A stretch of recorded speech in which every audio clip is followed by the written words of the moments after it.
Baik, Assalamualaikum warahmatullahi wabarakatuh. Waalaikumsalam warahmatullahi wabarakatuh. Terima kasih banyak malam hari ini. Hari ini kita kembali bertemukan dalam Bermuara Podcast dan hari ini kita kedatangan tamu, salah satu calon kepala desa Sidomukti nomor urut 3, yaitu Bapak Mesaji. Selamat malam Pak. Selamat malam Mas ya. Apa kabar Pak Mesaji?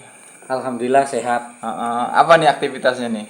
Saat ini saya kan sebagai wira swasta. Yeah. Artinya aktivitas saya berdagang, Yeah. kemudian melayani penjualan atau pembayaran rekening listrik, PDAM dan yang lainnya. Termasuk sudah ini kesekian kalinya Pak ya, dengan untuk masuk dalam kontestasi pemilihan kepala desa Sidomukti ini. Yang ingin saya tanyakan, apa sih sebenarnya yang menjadi latar belakang Bapak begitu yakin untuk maju kembali dalam pemilihan kepala desa di periode kedua ini kalau pemilihan Bapak? Ya, karena mana kalau saya lihat desa kita ini kan masih perlu adanya banyak yang dibangun.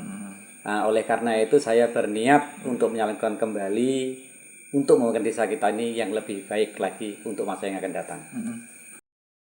Dalam visi misi Bapak termuat bahwasannya apa ya? Membangun transparansi dan juga kebersamaan dalam visi pembangunan Bapak. Bisa dijelaskan lebih detail Pak tentang visi misi Bapak itu sendiri? Ya.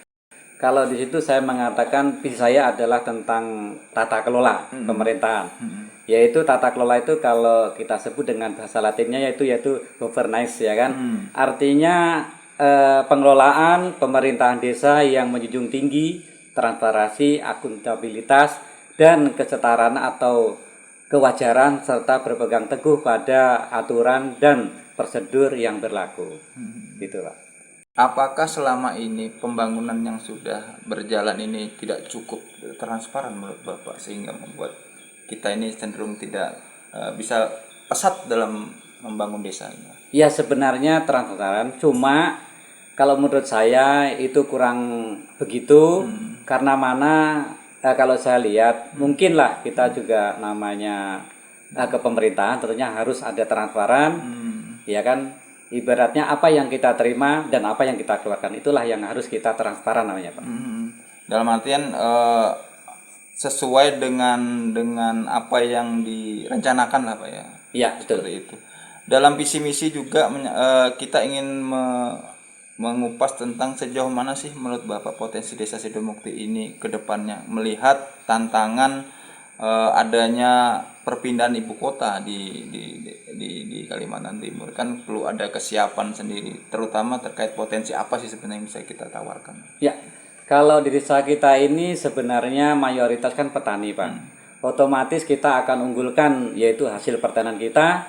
Nah, contohnya saja di daerah kita ini daerah pertanian padi sawah, tempatnya kantong pangan lah. Jadi otomatis kita harus mengunggulkan hasil pertanian kita persawahan ini Pak gitu. Apa yang bentuk konkretnya Pak? Contoh misalnya apa yang ingin ditonjolkan dalam proses pembangunan ke depan untuk dalam hal pertanian itu sendiri?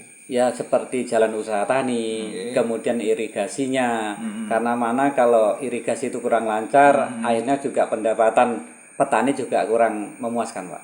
Jadi istilahnya menyelesaikan terkait tentang problem ketergantungan mungkin ya terhadap iklim cuaca, sehingga pertanian itu kadang-kadang kalau perairan itu kan terkait dengan kalau misalnya lagi panas orang nggak bisa tanam, nanti kalau mungkin hujan baru bisa tanam. Itu apa sih sebenarnya yang bisa dibangun? Ya itu kalau menurut saya pentingnya sawah itu adalah irigasi Pak. Karena mana kalau musim hujan irigasinya nggak lancar kan otomatis sering kebanjiran sawahnya. Nah, kemudian pembetulan seperti paret-paret yang ada itu perlu pembersihan. Jadi otomatis pengairannya kan lancar gitu.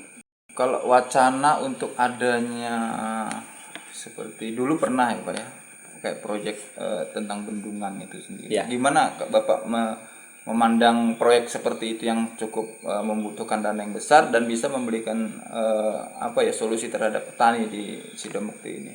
Sebenarnya bendungan itu kan sangat penting sekali. Nggih. Karena mana bendungan itu seperti tak ada hujan, kalau kita musim kemarau, petani bisa mengalirkan air ke sawahnya. Tetapi itu memang semua perlu proses, tentunya pihak pemerintah desa setempat atau pemerintah tingkat 1 dan tingkat 2 perlu adanya kerjasama. Jadi bisa terselesaikan masalah bendungan karena biayanya tidak sedikit Pak ya.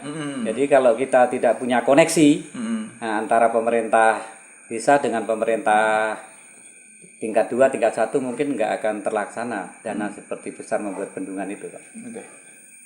Kita melompat ke masalah kebutuhan dasar, masalah infrastruktur Pak ya. Ya. Ini kan menarik sekali, setiap calon yang datang selalu saya katakan gimana dengan infrastruktur desa Sidomukti sendiri? Apa yang menjadi fokus Bapak dalam pembangunan infrastruktur nanti? Ya, kalau saya terutama infrastrukturnya adalah jalan desa dulu Pak. Yes, ya. Setelah jalan desa itu selesai, kemudian kita ke jalan usaha tani yang belum terbangun. Karena mana kalau jalan usaha tani itu tidak bagus, kita akan mengangkut hasil panen kita kan susah Pak. Nah, menjadi beban masyarakat untuk banyak mengeluarkan biaya dana hasil pertaniannya gitu. Apakah dana desa kita atau ADD kita bisa mengcover Pak untuk pembangunan jalan, anggaplah semenisasi ya selama ini ya, yang diinginkan masyarakat, mengcover nggak kira-kira dana yang ya bisa dikatakan nggak terlalu banyak lah sebenarnya. Ya, betul. Jadi kalau kita kan sebenarnya punya dana desa itu ADD, APBD. Nah, cuman kita harus tidak mengandalkan dana itu aja Pak. Oleh karena itu kita harus punya yaitu koneksitas kepada partai politik lah. Karena mana? Partai politik itu mempunyai anggaran namanya dana aspirasi. Ya, kita harus mempunyai koneksi itu, maksudnya kita bisa kerjasama untuk kepentingan pembangunan desa kita Pak. Jadi kalau kita andalkan dana ADD aja, BPD mungkin tidak cukup untuk membangun jalan infrastruktur kita yang masih banyak rusak lah kalau kita lihat gitu Pak. Paling itu sudah cukup Pak ya. Maksudnya selama ini adalah jaringan-jaringan itu yang Bapak bangun untuk kedepannya. Ya, insya Allah kalau saya mendapat amanah, saya akan berusaha menggali dana dari manapun. Jadi tidak mengandalkan dari dana ADD maupun APBD Pak. Ya, karena banyak orang selalu bertanya, sudah sekian puluh tahun kita punya desa, tetapi hanya untuk semenisasi aja mengalami kendala-kendala. Sebenarnya masalahnya apa sih? Kan itu jadi pertanyaan yang selalu sulit terjawab oleh masyarakat gitu. Nah, jadi makanya kita gali kepada calon, apakah untuk pembangunan infrastruktur penting seperti jalan itu bisa tercover melalui ADD ataukah itu bisa dicarikan oleh sumber-sumber lain di luar ADD seperti itu. Iya, betul. Karena ya itu tadi akan hal, kalau misalnya kita tidak bisa memenuhi kebutuhan dasar itu kan akan kita desa-desa kita ya begitu-begitu ya, aja betul, mulai dulu seperti itu. Selain itu juga kita ingin menanyakan terkait masalah pemberdayaan Pak, pemberdayaan masyarakat. Apakah dalam visi misi Bapak masuk terkait tentang pemberdayaan masyarakat itu Pak? Iya, pemberdayaan masyarakat kita itu sebenarnya gini Pak, terutama kita harus mempunyai program Pak ya. Artinya program itu mengenai pemberdayaan UKM, BUMDes, kelompok tani, pasar misalnya, seperti penunjang ekonomi masyarakat. Itu perlu kita buat program, artinya untuk menunjang pemberdayaan masyarakat kita Pak. Menarik tadi, pasar itu bentuknya seperti apa Pak? Karena kalau kita lihat kan nggak ada pasar di SP3. Iya betul. Nah, gimana? Oleh karena itu kita punya alokasi pasar Pak di situ kan. Otomatis kita harus pergunakan agar untuk pendapatan desa artinya gitu Pak. Ya kita bangun supaya ada pemasukan untuk desa. Artinya itu kan namanya pemasukan untuk desa kan gitu Pak. Jadi istilahnya dari program Bapak sendiri itu akan membangun pasar dalam arti gitu. Kurang lebih seperti gitu Pak. Karena saya lihat potensi kita tanah pasar masih ada saya lihat. Oh seperti itu, iya benar-benar. Jadi otomatis kalau kita cuma anggurkan aja kan artinya tidak ada untuk buat pemasukan desa kan gitu Pak. Jadi itu dikelolakan di dalam BUMDes gitu Pak ya? Bisa terjadi kalau BUMDes nanti kita bentuk kembali, otomatis BUMDes itu kan membantu perekonomian desa Pak. Nah, Kalau sektor UKM sendiri gimana Pak?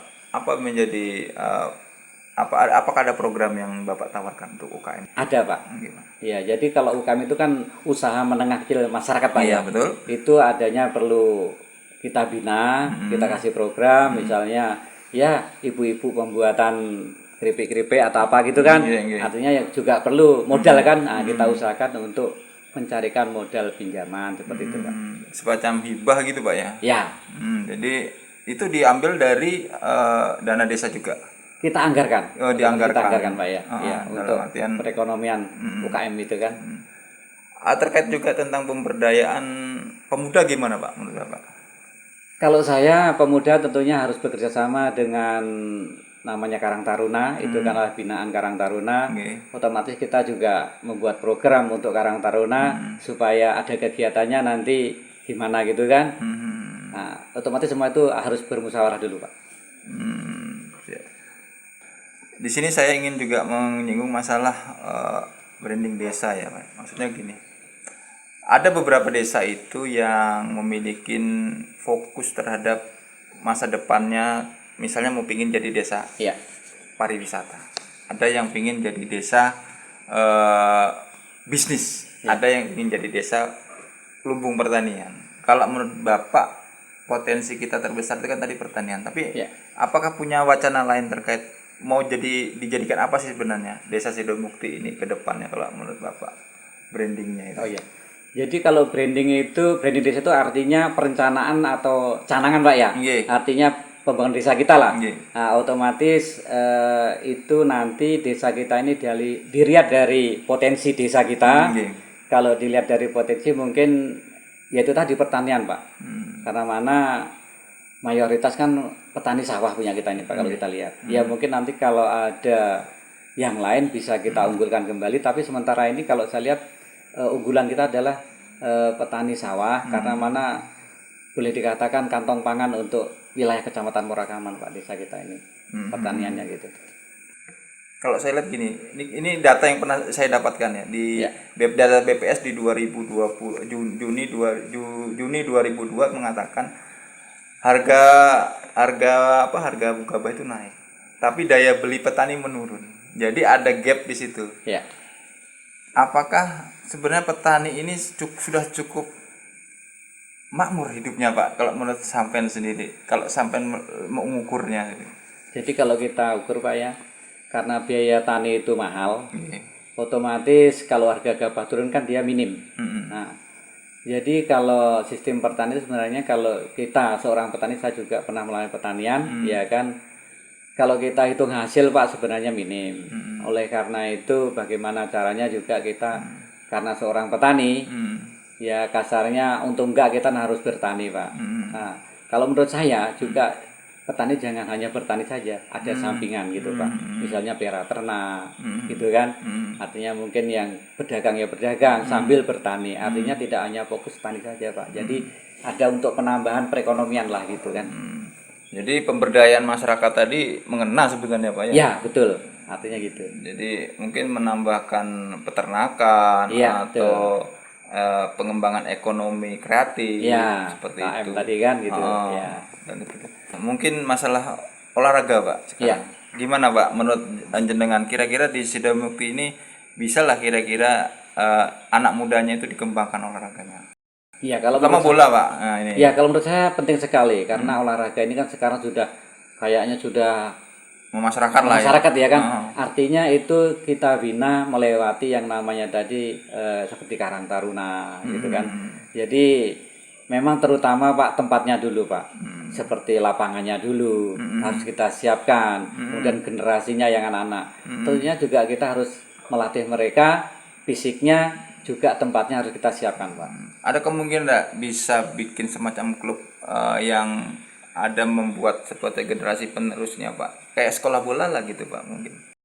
Ya, insya Allah nanti kalau memang ada peminat para pemainnya itu kita bisa carikan Pak. Pelatih Iya, gitu ya. pelatihnya itu walaupun misalnya 3 bulan sekali dalam melatih, itu tentunya kan kita dari lihat peminatnya pemainnya dulu. Ya, Seperti itu. Maksudnya gini, masyarakat itu kan jenengan orang bisnis ya. iya, masyarakat ini kan perlu nilai tambah dalam apa, dalam rumah tangga selain Iya, betul. saya katakan tadi pertanian. Apa yang kira-kira bisa digali, bisnis yang kira-kira yang bisa digali di Sidomukti ini agar mereka itu bisa bisa punya perekonomian tambahan itu, Pak. Kira-kira bisnis seperti apa? Jadi kalau bisnis itu sekarang banyak Pak ya. Kalau ibu-ibu contohnya saja seperti online ya kan. Nah, payment point kata kan payment point mungkin jual pulsa untuk ibu-ibunya. Nah, di samping itu juga yang lainnya juga ada misalnya ya katakan bisnis lah ya kan. Ibu-ibu itu bisa tadi membuat seperti jajan-jajan yang dititipkan lewat online ada anunya kan gitu Pak ya. Artinya untuk penambahan perekonomian daripada rumah tangga kita kan gitu. Baik, untuk maksudnya pesan-pesan untuk masyarakat terkait tentang pemilihan kepala desa ini, dan juga apa sih pesan-pesan yang ingin Bapak sampaikan kepada masyarakat untuk menghadapi pemilihan kepala desa Ya. tahun ini. Jadi Pak, saya sebagai calon berpesan kepada tentunya masyarakat kan, artinya menginginkan agar masyarakat dalam pemilihan kepala desa ini yaitu memilih dengan hati nurani Pak, agar asas demokrasi kita ini berjalan dengan baik, damai dan aman. Mungkin bisa sekaligus promosi Pak, ini Ya. maksudnya langsung aja Iya. minta dipilih lah seperti itu. Ya, jadi masyarakat Sidomukti khususnya saya sebagai calon nomor 3 ingin minta bantuan doa restunya juga dukungannya, mudah-mudahan saya mendapat amanah untuk menjadi kepala desa sehingga bisa bekerja sama dengan pemerintah desa yang ada untuk membangun desa kita ini Pak.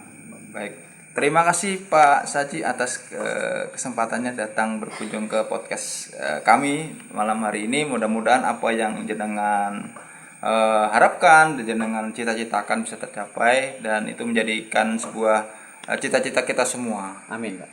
Mungkin itu saja teman-teman semua ya, Bapak Ibu semua, acara kita pada hari ini. Sampai di podcast berikutnya. Assalamualaikum warahmatullahi wabarakatuh. Waalaikumsalam warahmatullahi wabarakatuh.